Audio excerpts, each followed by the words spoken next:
My friends, I welcome you to F&cked Up Friday. F&cked Up Friday is a new segment that on every Friday we'll talk about a subject that is fucked up, horrific, and terrifying. Whether that be an urban legend, a theory, a creepypasta, or any piece of material, or even an event. You guys can make your own suggestions of what to talk about on F&cked Up Friday with the comments below. The only rule I have is nothing gothic. Just because it's gothic doesn't mean it's horrifying or full of terror. I will allow film, video, theories, urban legends, sightings, and anything else like that. I welcome each and every one of you to the gate of hell in F&cked Up Friday. Video games. Of course, most of you are familiar with the topic. I played a few in my channel, and their channels are all about playing video games, being like Let's Players, reviews, top 10s. But even in the most cheerful of games, there could be something inserted in there. The composers decide to fuck with us, and just go all out, with a theme that will get us unsettled, with a theme that will make us go to the deepest depths of insanity. Of course, I'm talking about the top 10 scariest music tracks within video games. Now, I know this list has been done multiple times, and I don't like to do lists that have been done multiple times before, but I feel like I should give my own sense on the topic. My only rule is, it cannot be from a fan project, and it must be a part of the official soundtrack of the video game I am referring to. No reversed versions of a song, no distorted versions, unless there is a song within the soundtrack. Without further ado, let's begin our top 10 scariest music tracks in video games.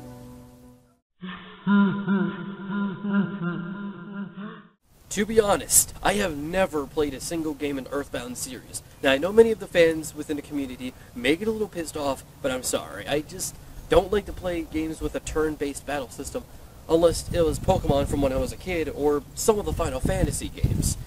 But I was just never really into the whole turn-based battle system. To me, it wasn't really that realistic. It's like, it's all out, not like, hey, I'm gonna hit you, but you got a chance to hit me back. But, you know what, that's besides the point. One theme that is infamous to the Nintendo fanbase, and all the fans of Earthbound know the song I am referring to.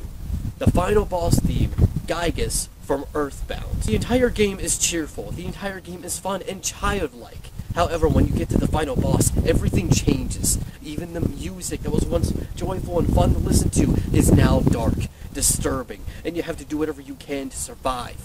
And it's not just a song, the being Gygus is downright disturbing all on its own, making it look like different effects are going on your TV, and the fact that Gygus is shaped after a baby fetus. I'm not even kidding on that. You can look it up yourself. I'm not making that up.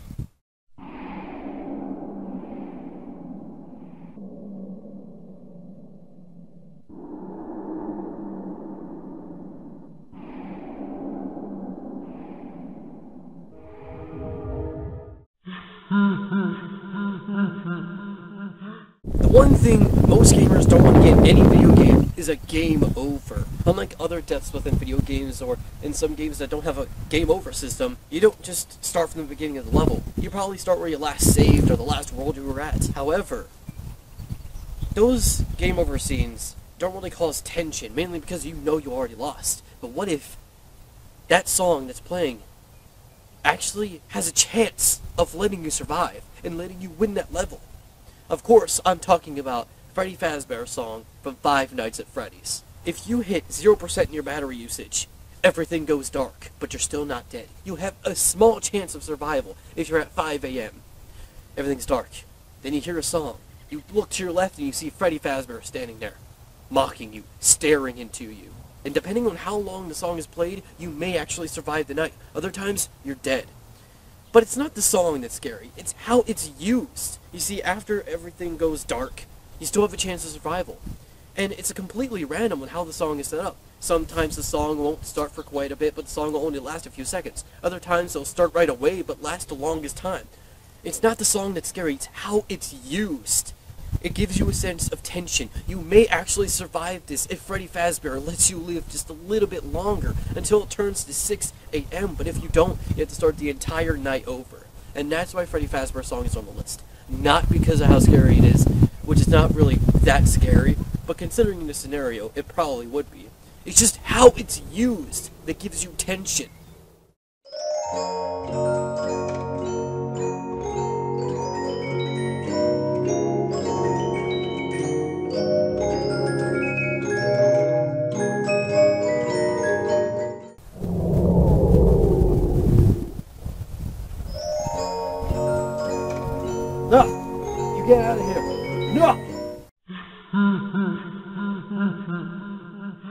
You never expect a song like Repple Star Catacombs to be in a Nintendo game, let alone a Kirby game. More preferably Kirby 64. You're near the end of the game, you're about to face the final boss, and usually at this point, games like Xenoblade Chronicles and Super Mario Galaxy are going to give you a song like, yes! You can do this! You can beat that motherfucker to the ground. But this song wants to tear you apart, make you question if you can beat the final boss, make you think, am I strong enough to actually beat this guy? Can I live? Can I save everyone? And that's what this song does. It makes you question everything. While it may not be the last song you hear before you get to the final boss, it is still pretty close, and it makes you question everything you've been through. Is Kirby strong enough to beat the threat in hand?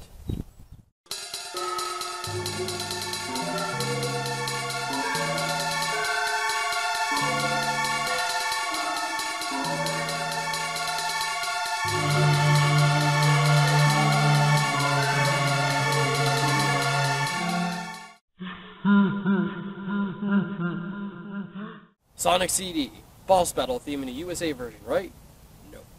That theme isn't really scary to me anyway. It's more like a steampunk boss theme that was made for the Sega CD. But I found this song is even better and more horrific in Sonic CD. I'm bringing up game over screens again for this particular reason. Some games want you to know that you failed. They want to laugh at you, and sometimes they literally want to laugh at you. In the Sonic CD game over screen, they're literally laughing at you.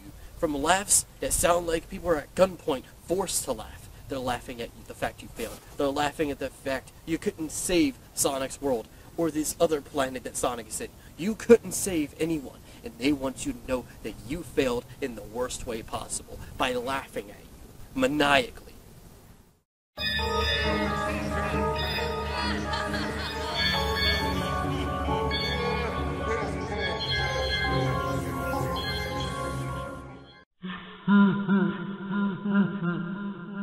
Whenever Pokemon is brought up in a list like this, everyone wants to assume it's Lavender Town, but I'll go over that later. But not many people like to talk about its Pokemon Ruby and Sapphire counterpart, Drought, which is more used for certain scenes. This song is letting you know that you have to save the world. The world doesn't have a lot of time, and you have to do something. Whether that be defeat the legendary Pokemon Groudon or Kyogre. You have to do something to help people.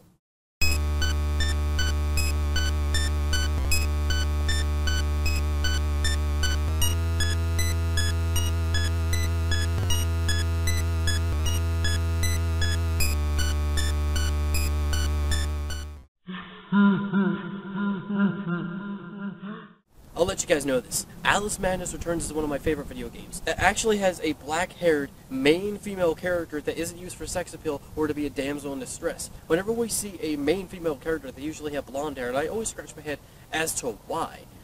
And we rarely ever get to see main female characters that are not fan service or are not the damsel in distress and actually have black hair in a darker style. But let's talk about a song that describes Alice's Wonderland from the beginning of the game. Therapy. This song's purpose is to show you that Alice's Wonderland was once great. It fell at one point, but she brought it back. However, someone is pulling the strings, or should I say, making dolls to pull the strings of Alice's new Wonderland to make it fall apart once again before Alice's eyes in the depths of despair and pure madness.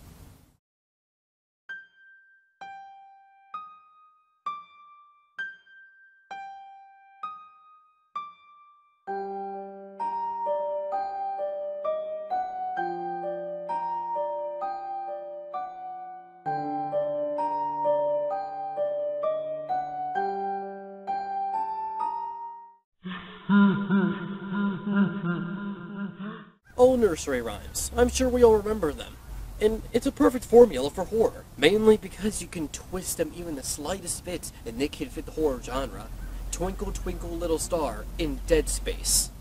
It's just a simple song that was used to be a nursery rhyme sung by one of the game developers to make the game even more horrifying, to make it even more childlike. It's still disturbing. Now granted, Dead Space has another song similar to that called Ring Around a Rosie, which is the similar aspect to Twinkle Twinkle Little Star. However, Twinkle Twinkle Little Star is a lot longer and is a song that's repeated more often in the Dead Space franchise. Twinkle, twinkle, little star, how I wonder what you are. Up above the world so high, like a diamond in the sky. Now we get the Lavender Town, but not the Lavender Town you think. You see, in the original version of Pokemon, there was a different version of Lavender Town, which creepypasta and Pokemon community have dubbed Lavender Town Beta.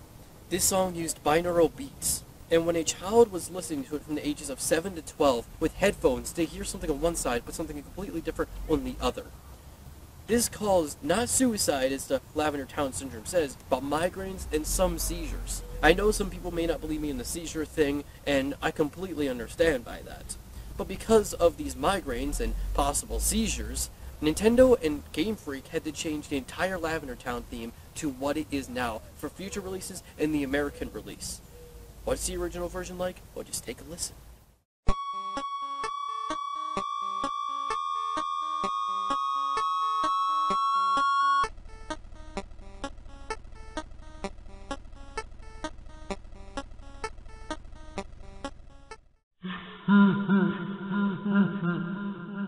Final boss themes. They're the themes that tell you you're about to do something great. You're about to beat the main threat that made you go through all that suffering in the entire game. And some final boss themes are just beautiful. Like Super Mario Galaxy's final boss theme, Sonic Colors' final boss theme, Xenoblade Chronicles' final boss theme. But some final boss themes aren't like that. They tell you that you have no hope. They tell you that there's not much you can do. And all you can do is survive when you can't even run and hide. The Silent Hill final boss theme, My Heaven, is an example of that. At one point used in the game version of Sonic.exe, My Heaven is a theme that is the essence of horror in the Silent Hill series.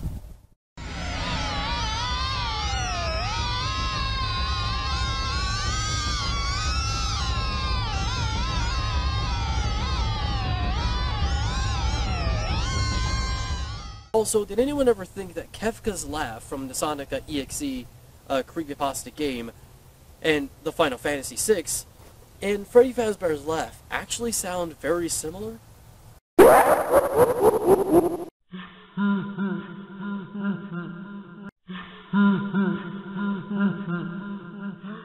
The reasons that songs like Therapy, the Dead Space version of Twinkle Twinkle Little Star, and My Heaven were not at #1 was mainly because they kind of fit in those kind of games. Those songs were made for horror, and they speak horror, and the game is horror. You see, this list isn't just about what the song is like, but how it's used.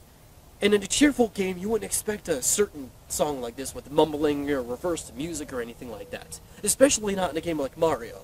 I present to you River TWYGZ Bed. Well, I can't really say what this theme is all about and how really to describe it. I guess it's just something I could just show you. I hope you enjoyed this video. Make sure to like, maybe favorite, and subscribe if you want to see some more. I make videos almost every day. If you'd like to see more from F&cked Up Fridays, put your comments down below of what you'd like to see.